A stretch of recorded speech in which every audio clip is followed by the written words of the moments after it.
esta misma hora. Vamos a culminar con inmunidad 2. ¿Ya? Hasta aquí hay que recordar que la inmunidad en estos casos es la innata, la que primero siempre está, esta luego que es la específica, la inmunidad, esta la específica dado por los linfocitos. ¿Ya? En cambio, la inmunidad 1, es decir, la que nosotros, con la cual todos nacemos, porque esta es adquirida, nos protege frente a infecciones, obviamente, de cualquier etiología, viral, parasitario, incluso micótico, y tiene sus líneas de defensa, como hemos dicho, primera línea de defensa, segunda línea de defensa, tercera línea de defensa, y finalmente llegamos con la última línea que nosotros poseemos.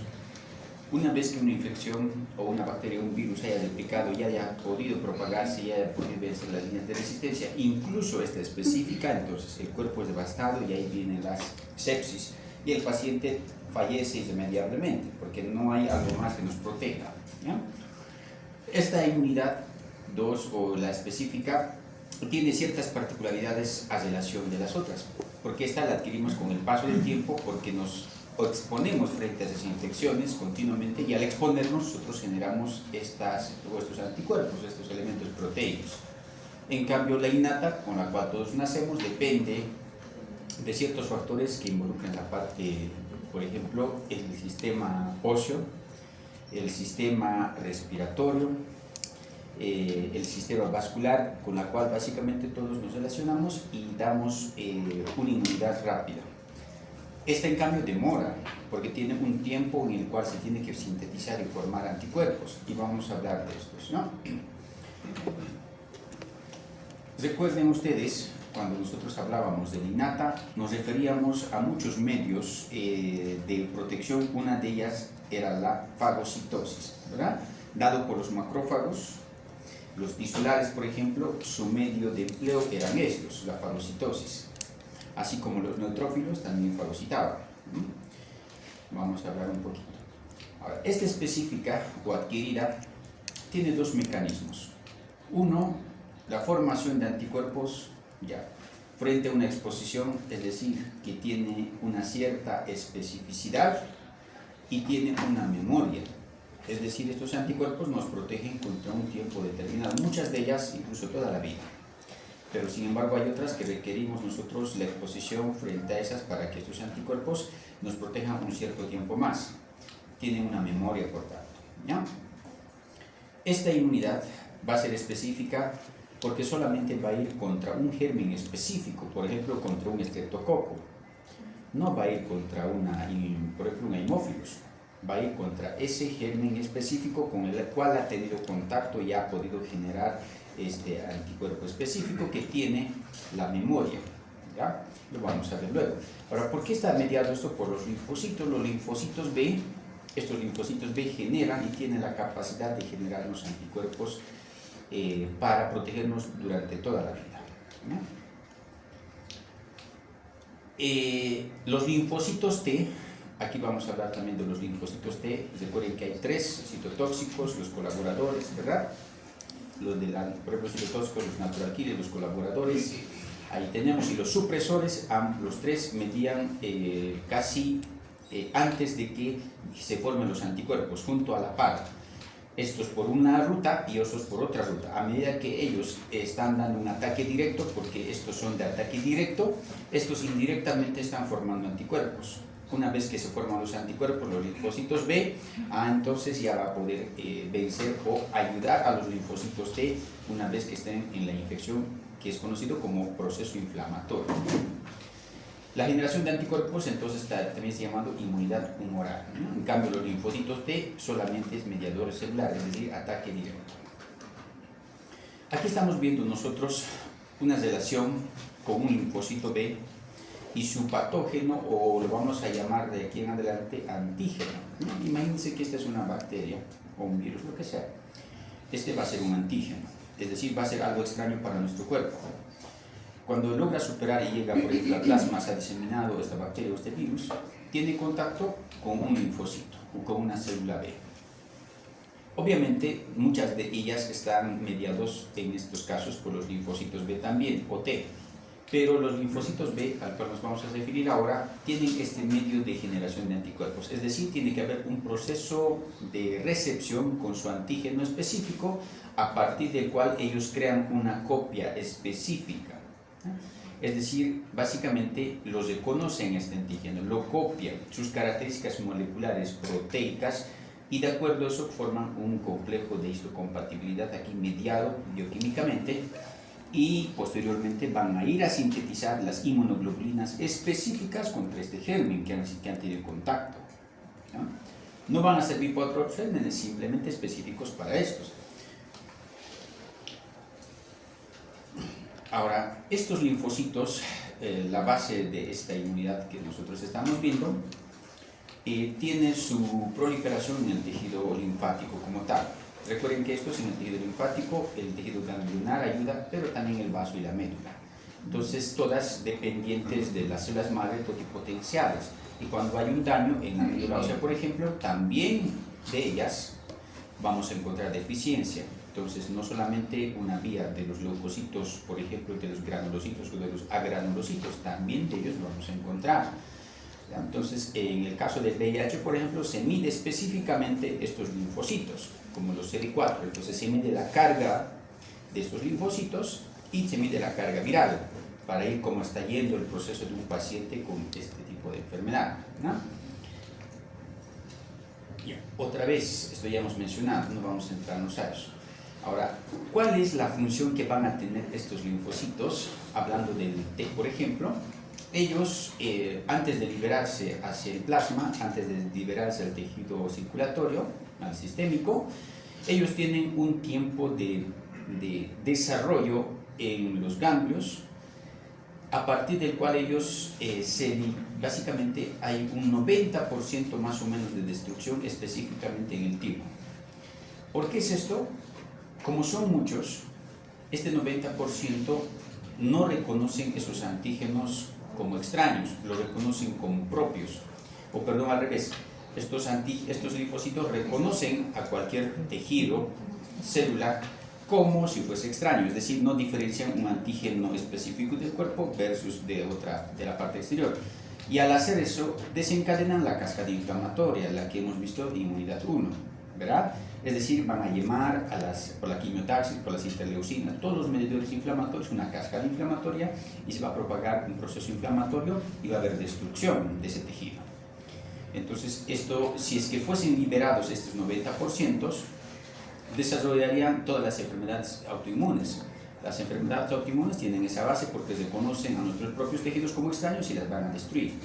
Entonces, por eso estos de aquí, el 90% no salen, simplemente se liberan de allí el 10%, porque no logran cumplir con el desarrollo. En cambio, los que sí cumplen solo son el 10%, y estos 10% van a ser nuestros linfocitos que vamos a ver, ¿ya? Hasta 26% de un recuento de un hemograma total, es decir, de todos los leucocitos, haciendo diferenciales, ¿ya? Un 26%. Más allá, ya es una linfocitosis en un hemograma. Por tanto, las linfocitosis nos van a guiar y orientar sobre todo hasta infecciones virales, ¿ya? Ahora, una vez que logran esto, tienen una particularidad, que es la especificidad, que indica, como dice la literatura, básicamente va a ser un tipo o una línea de linfocitos específicos para un antígeno. ¿Ya? Cuando nosotros referimos a un antígeno, nos estamos refiriendo ya sea bacteria, virus o parásito, o un proceso micótico, pero que tiene esa particularidad simplemente de tener ese proceso de reconocimiento con un tipo de linfocito, con el cual ha tenido una primera exposición. Y aquellos linfocitos que nunca han tenido contacto, entonces van a desarrollar un proceso inflamatorio y el paciente va a tener clínica de esa infección. Por ejemplo, aquellos pacientes que han tenido un proceso de COVID-19 por el SARS-CoV-2, nunca han tenido contacto con este virus, entonces viene y desarrolla la clínica en un paciente, es decir, toda la clínica sintomatológica. En cambio, cuando ya ha tenido una primera exposición y ya tiene estas inmunoglobulinas con esta línea específica de estos linfocitos, reconoce su antígeno específico y no permite que se desarrolle el proceso inflamatorio, es decir, nula sus acciones, por tanto, nos protege contra las infecciones, ¿verdad? Ahora, todo esto es gracias primero a una activación. Es decir, un primer linfocito tiene que tener contacto con el antígeno. Al haber ese reconocimiento o ese proceso de histocompatibilidad y al haber generado ese proceso de formación de anticuerpos, va a crear otras células de ellas, de esta línea, y esas otras van a formar otras y así sucesivamente. Y vamos a formar clones específicos, millones de estos clones de linfocitos que van a ser específicos contra un germen particular, ¿verdad?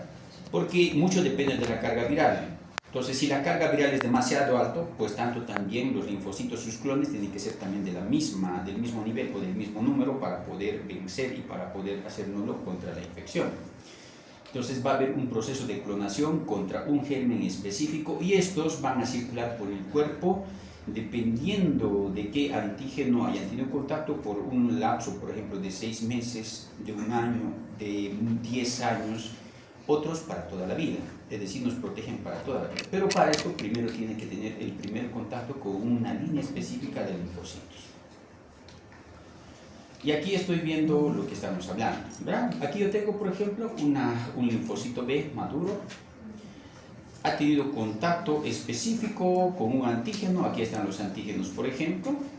Estos de aquí. Cuando tienen en contacto y median ese proceso inflamatorio, van a empezar a desarrollarse los anticuerpos, ¿ya? Estos son los anticuerpos de aquí, ¿no? Estos bracitos que salen. Esta línea de linfocitos, una vez que ha tenido contacto, ha copiado la estructura molecular, la parte genética de este antígeno específico, entonces va a ir a proliferarse y diferenciarse con esa misma carga, con esa misma señal, muchos linfocitos. Y estos van a generar otra línea, y cada una de ellas va a tener el proceso de formación de un anticuerpo. Entonces, en el cuerpo vamos a encontrar millones de anticuerpos, millones de linfocitos que nos van a proveer diariamente una determinada cantidad de anticuerpos contra este antígeno específico, ¿no?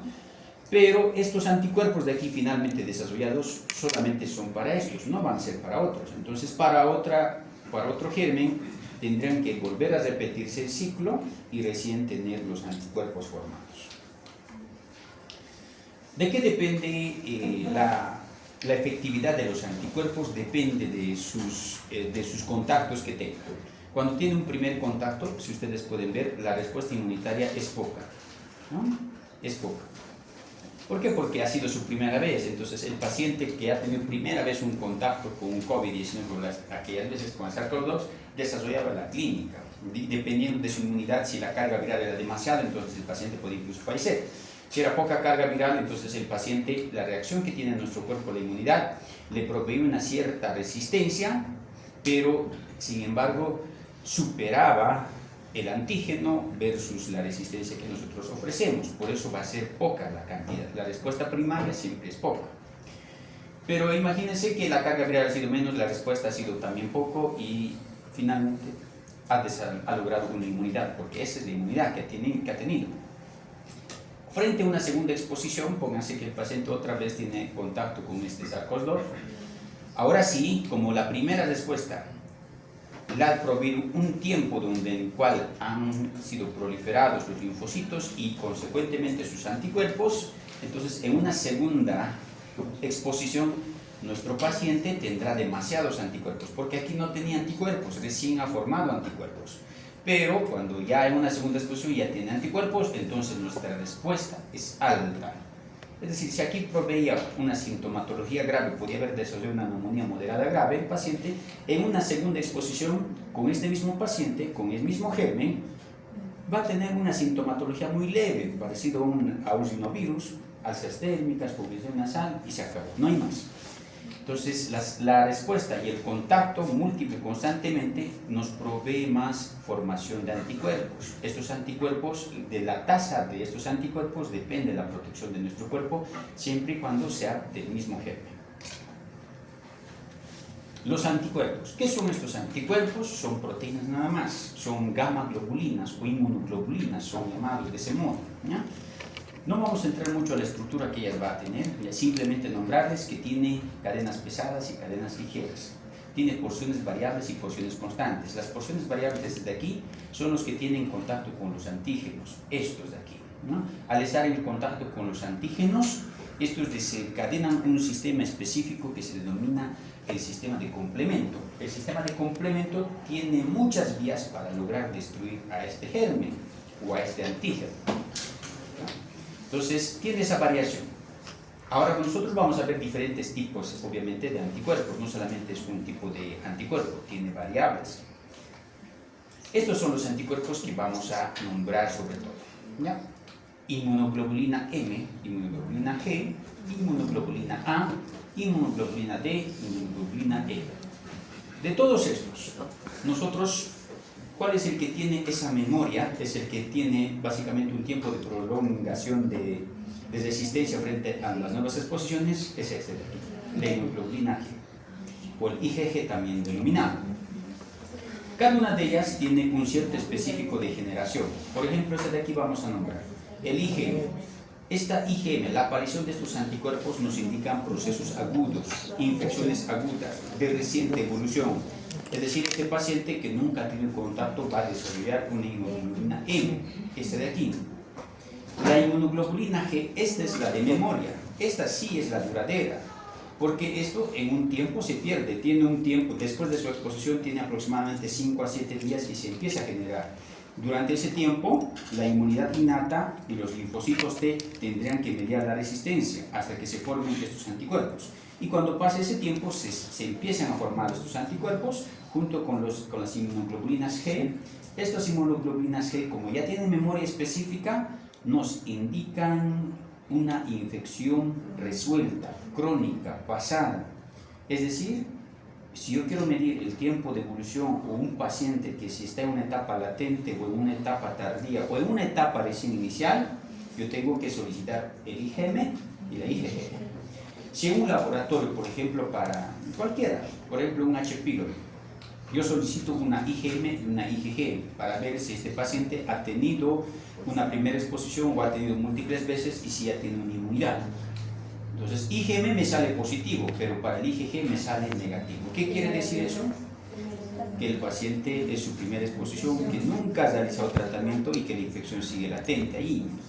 Lo mismo para el SARS-CoV-2, nosotros solicitamos, o para cualquier infección, podemos decir, entonces este paciente no ha sido tratado, todavía no tiene los anticuerpos de memoria, por tanto este paciente puede empeorar, porque no tiene la memoria, no tiene la eficacia. Pero si yo tengo IgM negativo e IgG positivo, me indica que ya tiene anticuerpos específicos contra ese germen que estoy pidiendo. Entonces no tengo que preocuparme más por este paciente porque su infección ha sido resuelta, curado o pasado, ¿verdad? Por eso ya tiene sus anticuerpos IgG. Pero si le sale ambos, IgM e IgG, que les está diciendo que este paciente está con una infección en curso, pero que ya tiene anticuerpos IgG, es decir, este paciente está de salida de la infección. No me tengo que preocupar mucho. Cuando no tenga el IgG, entonces ahí sí hay que preocuparse, sobre todo si las infecciones son de mortalidad.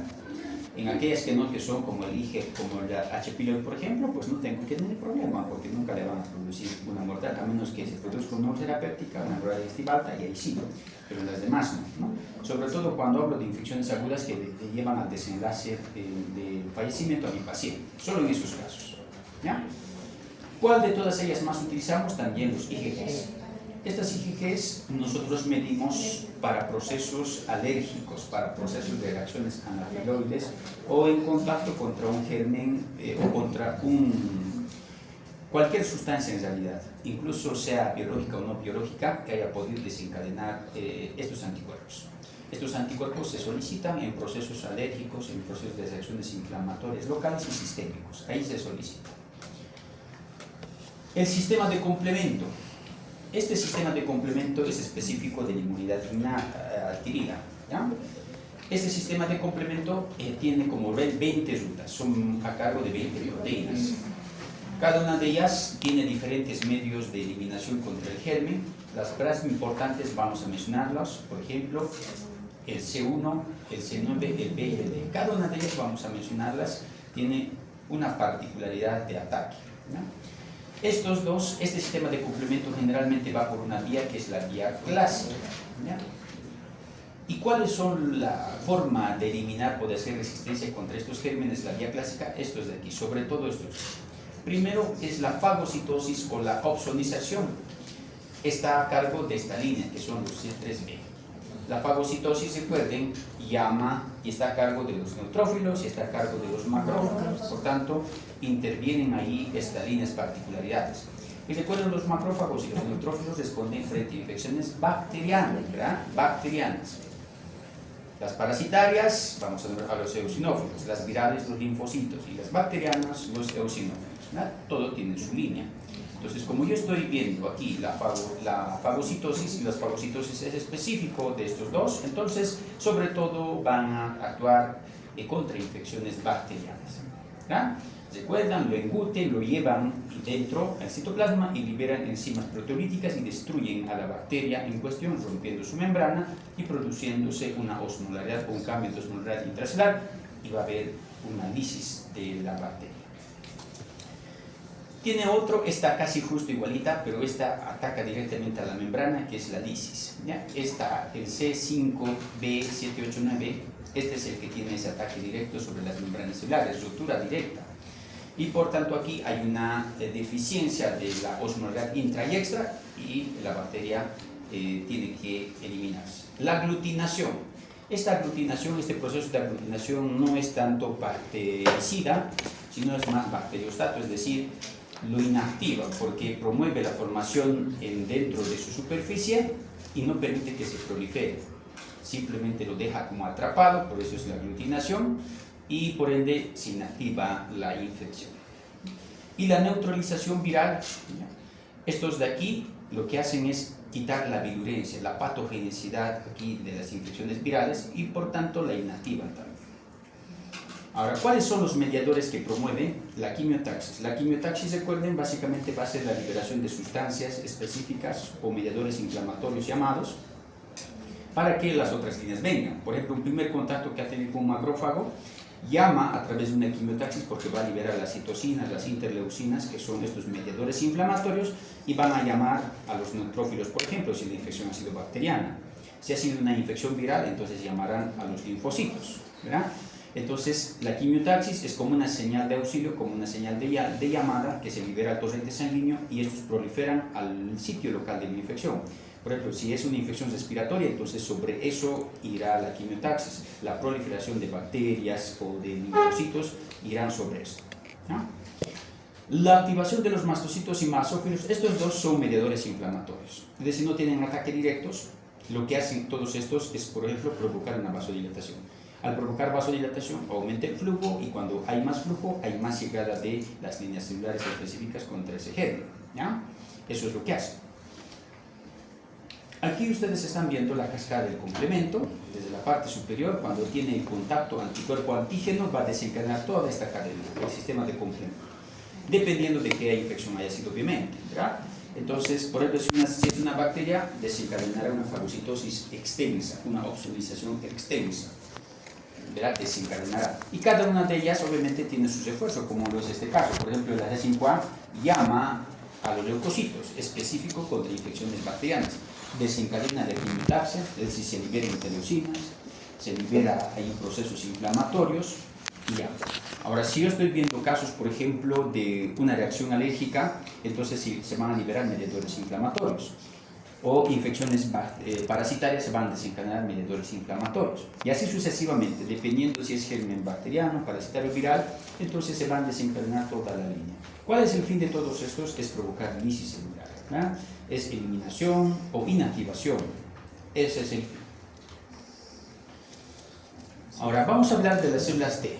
Las células T, una de ellas que es las colaboradoras, lo que hacen es, como dice su nombre, colaborar a los de ataque directo a los citotóxicos, y regulan de esta manera. Si no habrían estos de aquí, básicamente nosotros veríamos una deficiencia contra los ataques directos. Estos son numerosas, las más numerosas de las tres, y lo que hacen es mediar los procesos inflamatorios. Por ejemplo, van a permitir la liberación de las linfocinas y de las interleucinas. Estos, a su vez, ¿qué hacen? Llaman a las otras líneas celulares, es decir, promoviendo que ese primer contacto que ha tenido en los pulmones o algún sitio específico del cuerpo se propague más. Es decir, que la lesión, el proceso inflamatorio no tiene que pasar de local a sistémico, que se quede ahí nada más. Si ha sido una neumonía, que se quede en la neumonía, no llegue a otras partes del cuerpo, porque si va a llegar y se va a diseminar por el torrente sanguíneo, va a producir una sepsis, y la sepsis seguramente llegará a la mortalidad del paciente. Las funciones de las interleucinas son muchas, todas ellas son mediadores inflamatorios, y son varias. Vamos a nombrar algunas nada más. Por ejemplo, la interleucina 2 lo que hace es estimula el crecimiento y proliferación de las células citotóxicas, es decir, propaga el ataque directo específico, y además permite la liberación de las células T supresoras. Estos controlan la infección, porque si solo actuasen los citotóxicos destruirían prácticamente a todo el cuerpo, porque son fuertes, son los más agresivos. En cambio, los supresores median que la propagación no pase de local a sistémico.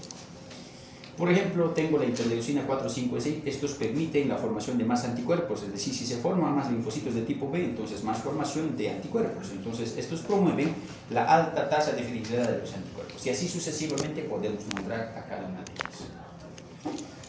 Estas de aquí, las de ataque directo, los citotóxicos o los natural killers, lo que hacen es liberar unas sustancias específicas que se denominan perforinas sobre la membrana del germen o del antígeno y destruyen de esta manera. ¿Ya? Eso es lo que hacen. Los supresores, lo que habíamos dicho, suprimen la función de las células T natural killer y de los mediadores que liberan las interleucinas. Al suprimir lo que están haciendo estos, van a promover que la inflamación solo se mantenga local. Cuando ya pasa a ser sistémico, por ejemplo, si estoy hablando de una infección, entonces llega una sepsis. Si estoy hablando de un proceso alérgico y que no ha sido mediado, va a desencadenar una reacción anafiláctica y el paciente probablemente me fallece. Entonces, lo que hace la función de las supresoras es justamente regular las altas concentraciones de las células T colaboradoras y de los natural killers. Eso es lo que hace. Y aquí ustedes están viendo un proceso inflamatorio de todo lo que estamos hablando. Imagínense que aquí ha ingresado un antígeno específico, una infección viral o bacteriana. Inmediatamente viene la primera línea de defensa, que son los macrófagos tisulares, donde haya provenido. Fíjense que haya sido respiratorio, entonces sobre el parénquima pulmonar promueve la formación de los anticuerpos, en este caso de los macrófagos. Hay una primera reacción inflamatoria y los macrófagos permiten la formación de las interleucinas, llaman. Estas interleucinas se propagan por el torrente sanguíneo y van a propagar la llegada de la segunda y tercera línea. Entonces vendrán los neutrófilos, ¿ya? Vendrán allí los linfocitos, y cuando obtienen los linfocitos, ellos desencadenan ataque directo, si estoy hablando de los linfocitos T, pero a su vez estos van a estar formando los anticuerpos con los linfocitos B. Entonces, a medida que está teniendo todo esto un proceso inflamatorio, se están preparando la formación de estos anticuerpos. Y cuando logren superar todo esto, entonces recién los anticuerpos tienen contacto como última línea para inactivar o para suprimir la infección. Por ejemplo, aquí estoy viendo un complejo de histocompatibilidad, es decir, dado por el macrófago. Lo presente el macrófago es el que presenta el antígeno, ¿no? El presentador de antígeno. Y cuando presenta, por ejemplo, aquí a los linfocitos, entonces estos ya están teniendo el contacto y van a estar empezando a formar las inmunoglobulinas. A su vez, los citotóxicos están promoviendo un ataque directo. Los linfocitos, por ejemplo, los natural killer promueven el ataque directo. Los linfocitos T colaboradores están promoviendo la formación de las interleucinas, las que hemos mencionado, y las 4, las 5 y las 6 están formando o propagando la formación de más linfocitos para que se formen más anticuerpos. Y los supresores están mediando este proceso inflamatorio, ¿verdad? Entonces, todo esto es una cascada inflamatoria. Cuando hay una invasión de algún germen, se desencadena una cascada inflamatoria.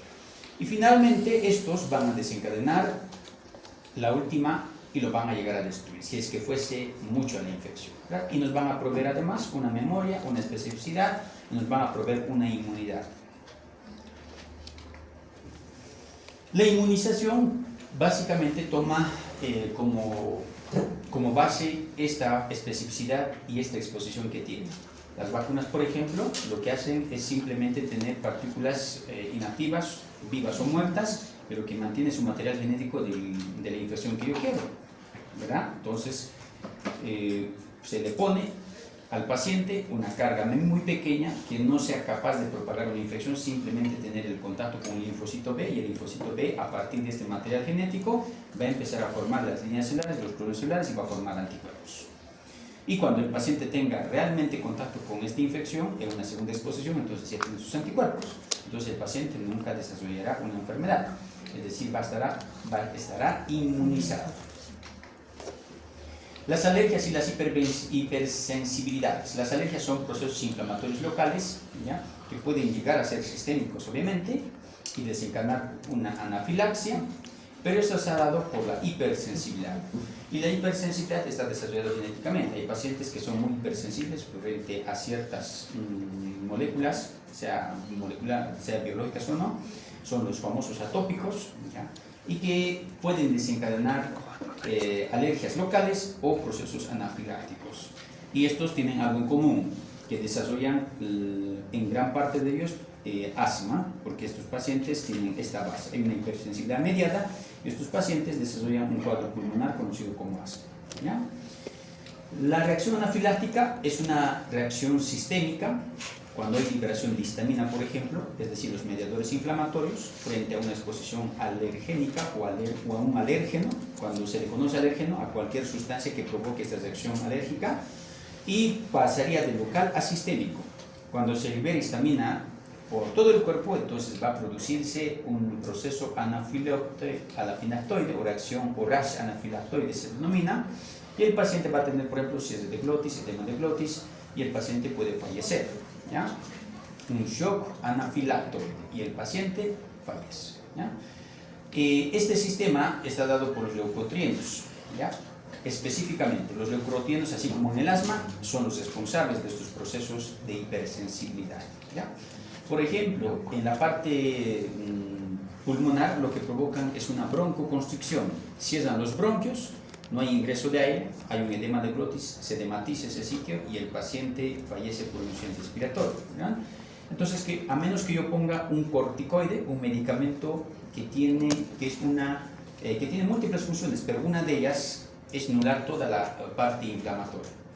Es decir, básicamente nula todas las acciones, desde el primer contacto que tiene con los leucotrienos hasta la formación de ciertos anticuerpos. Estos medicamentos se utilizan en procesos o enfermedades autoinmunes. Son corticoides que son básicamente inmunosupresores, así se los denomina, porque están suprimiendo la acción de todas las líneas celulares que nos protegen. Pero en estos casos solo son usados en dosis bajas o dosis controladas, solamente para controlar la enfermedad, porque si fuesen en dosis altas nos proveerían directamente sin protección y cualquier infección en estos pacientes sería fatal. La urticaria es básicamente muy local. Aquí se libera histamina muy poquito, pero es muy local y produce un prurito intenso por la histamina, básicamente. Eso es lo que produce. Entonces, su tratamiento con los antihistamínicos que anulan sus acciones, la liberación de estos. El asma, ya habíamos mencionado, dado por los leucotrienos, pero esto es local, genéticamente dado, puede desencadenar incluso una actividad física, un perfume puede desencadenar. Obviamente estos pacientes ya vienen así, tienen esa predisposición genética, son atópicos y van a producir o desarrollar el asma a tempranas edades, en la infancia generalmente. Preguntas hasta aquí su examen.